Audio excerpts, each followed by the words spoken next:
As anyone who's ever played a wrestling game will tell you, you're only allowed to have 2 finishers in your arsenal. Obviously, I'm not including No Mercy in this, where you're allowed about 12. Thus, it's something of an unwritten rule that when a wrestler devises of a devastating new move, they're forced to relegate their old ones to signature status, or even simpler, just retire the thing entirely. For every Stone Cold Stunner popping a capacity crowd, there's a $1 million dream collecting dust on a shelf somewhere. But there's an entire subdivision of wrestling joy reserved for seeing these forgotten beauties make a rare appearance. Whether they're moves that just feel right in the moment, add to the narrative of the match, or need to be saved for special occasions to protect the performer's aging bones, a shock appearance of a classic move can be as big a talking point as the result of the match itself. Thankfully, the long and storied careers that stars take on their way to WWE these days usually means that the roads they've travelled are littered with such moves just begging to be revived, or at the very least discussed at length in list format YouTube videos. My name is Adam Cleary, and these are 10 moves WWE wrestlers are secretly sitting on. Number 10. Kevin Owens, package piledriver. Ironic, really, that Kevin Owens is forced to sit on the package piledriver because WWE will no longer allow any wrestler to effectively sit on their opponent's head. Despite being an iconic finisher in an almost era-defining indie run, it was declared absolutely not on by his new employers, and he tweaked it into a powerbomb instead. However, Kevin Owens wants you to know that it's not retired. Kevin Owens wants you to know that he hasn't forgotten about this move. Kevin Owens wants you to know that one day he's either going to get the okay to bust that beauty out again, or better still, simply stop caring about the consequences that would follow an unauthorized appearance. Thus, in almost every single one of Big Kev's bigger matches, he has set his opponent up for the thing before letting them wriggle free and counter. It's a tease that's registering with less and less of WWE's core audience, to the point now that probably only a handful of people in any given crowd actually realize what he's doing, but he keeps doing it nevertheless. Still though, while we're here, special mention to the Steenalizer and every single neck that took that. Number 9, Braun Strowman, reverse chokeslam. It's not a universal constant, but wrestlers tend to change their finisher as a result of a major change in their character. After all, if the crowd absolutely love to see your trademark move, then you're not really doing your job as a heel to satisfy them like that. Likewise, faces very rarely tend to win with a submission hold because, well, torturing your opponent like that isn't exactly a good guy thing to do. Like I say though, not a universal constant that, so please spare us the comment. Braun Strowman's decision to introduce the running power slam was an inspired one, but it didn't arise from a change in his character. In NXT, he was an imposing, unpredictable, terrifying monster truck with legs, and, well, on the main roster he's exactly the same, only that they've made him lose those trousers with the enormous piss stain. Thus, putting the reverse chokeslam back into his repertoire of ways I can batter my puny colleagues wouldn't be at all jarring with the modern version of himself. Looked a bit janky at the time, yes, but show me someone who says they don't want to see him do that to Lesnar one day, and I will show you a liar. Number 8, Sami Zayn, Suicide Dive Tornado DDT. Sami Zayn's through the turnbuckled suicide dive tornado DDT thing became such a revered move in wrestling that it's now been replicated on the indie scene almost to the point of parody. It looks awesome, is apparently a lot easier to pull off than it looks, and it finally gives wrestlers something to do on the outside beyond smashing heads into ring posts and stealing my pint. However, Sami Zayn took the move off active rotation when making the transition from NXT to the main roster, and it's now been so long since he regularly used it that the majority of fans could be forgiven for forgetting it exists. His work as an obnoxious, weaselly heel seldom necessitates getting the crowd excited with offense, and, as such, it's one of a number of great moves he's seemingly binned off. Much like his, and this is just off the top of my head here, double pump handle, orange crush, rolling arm drag, barricade, moonsault, Arabian press, tope con hilo, and Koji clutch, who knows when we'll see them back in the arsenal of a fully armed and operational Sami Zayn. Number 7, AJ Styles Spinal Tap.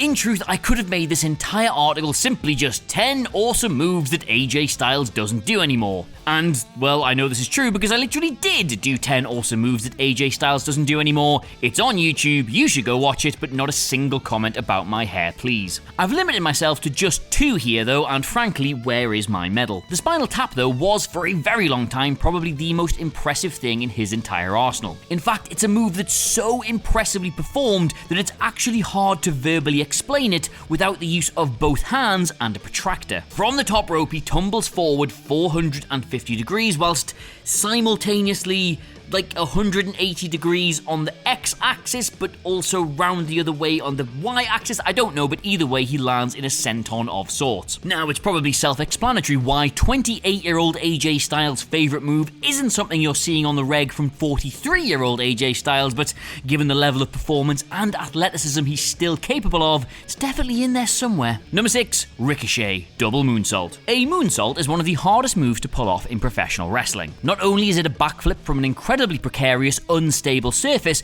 but it requires the performer to resist the instinct to land on their feet and instead take the full force of the impact across their front. A slight miscalculation one way and you'll drop yourself on your head from 6 foot in the air. A slight miscalculation the other and your feet will power straight through the abdomen of your prone opponent. Ricochet, absurdly aerobic physics-offending alien boy that he is, can do 2 of these at once. Or rather, he used to. Largely replaced now with the equally as impressive looking, but far likely easier to execute 630 senton, the double moonsault was a staple of his time in New Japan and Lucha Underground. It did make a stunning appearance from the top of a War Games cell towards the end of his NXT run, but by and large, it's not something WWE fans have ever bore witness to. Given the level of innovation Ricochet displays on a weekly basis though, it is also in there somewhere. Number 5, Kane, the Kanehurricanrana. It's literally written into my What Culture contract that, and I'll just find the exact wording for you here. Yes, I'm allowed to remind the audience no fewer than twice annually that the 6'7.5" tall, 323-pound Glenn Jacobs,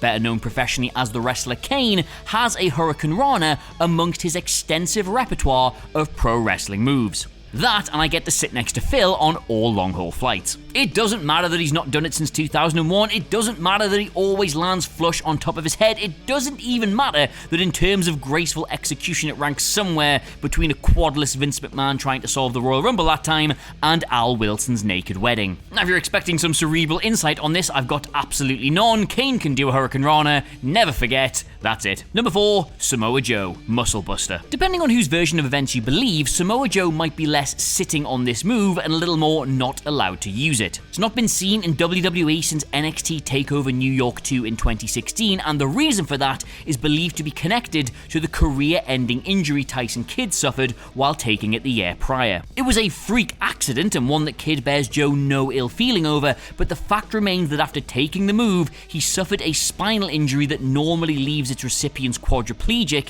if it doesn't just kill them outright. Joe had used it for over a decade without incident, but when it comes to performer safety, once is sometimes all it takes. However, it was nearly a year after this incident that he retired it in favour of the Coquina Clutch, and Joe has insisted in interviews that the move isn't on any sort of banned list. He claims that it is available to him anytime he wants to use it, he just doesn't. Number 3, Shinsuke Nakamura, the Landslide. When researching this article, I felt absolutely sure there would be something from Shinsuke Nakamura's storied career that was entirely alien to fans who'd exclusively followed his WWE run. Something from his critically lauded New Japan run that was so brutal and so impactful that anyone in the first 3 rows would feel it in their goddamn teeth. And I mean, I was half right. You see, despite his style and indeed his whole gimmick feeling like it's centered around the powerful strikes he can deliver with all 4 limbs and their assorted pointy bits, Nakamura's original finisher was a classic slam. Named the Landslide, he would hoist his opponents onto his shoulders, yes, like the AA, before flipping them 180 degrees into the air, also like the AA,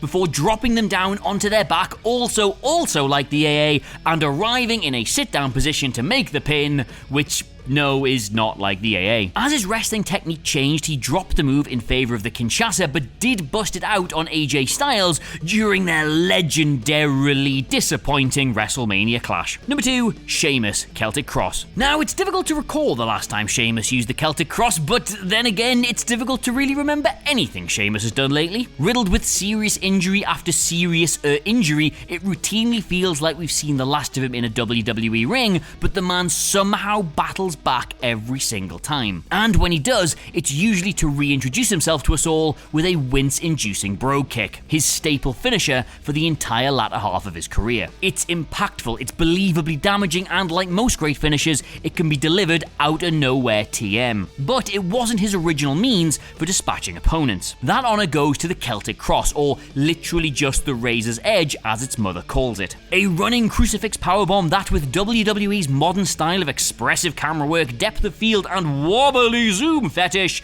usually looked like something from an old Godzilla movie. Contrast that to White Noise, which instead invokes the image of a put-upon father of three attempting to get the entire big shop out of the car by himself before stacking it on the cat. Number 1. AJ Styles Hollowpoint. A new finisher developed by necessity rather than desire, AJ Styles' long-awaited return to the independent scene in 2014 meant that a whole new generation of talent was going to be on the receiving end of the Styles clash. The only problem here was that some of them were not taking it properly. The short version of this is that when suspended upside down, the natural instinct for wrestlers and, well, anyone, would be to tuck your head into your chest to mitigate the impending impact on your back and shoulders. However, in the Styles clash, you're about to be dropped in the opposite direction, meaning that you need to tilt your head backwards instead. Anyone getting mixed up was getting their neck crunched on impact, and it was leading to a string of injuries. So we devised a simple solution, just dropping them on their head in some sort of inverted tombstone piledriver instead. Dubbed the Hollowpoint, it looked great, worked safer, and ended up as a staple part of his arsenal. Sadly, WWE hates piledrivers, so it's been on a banned list during his time in the company. However, they do make exceptions for performers who can execute them safely, and also apparently The Undertaker, so don't rule out seeing it somewhere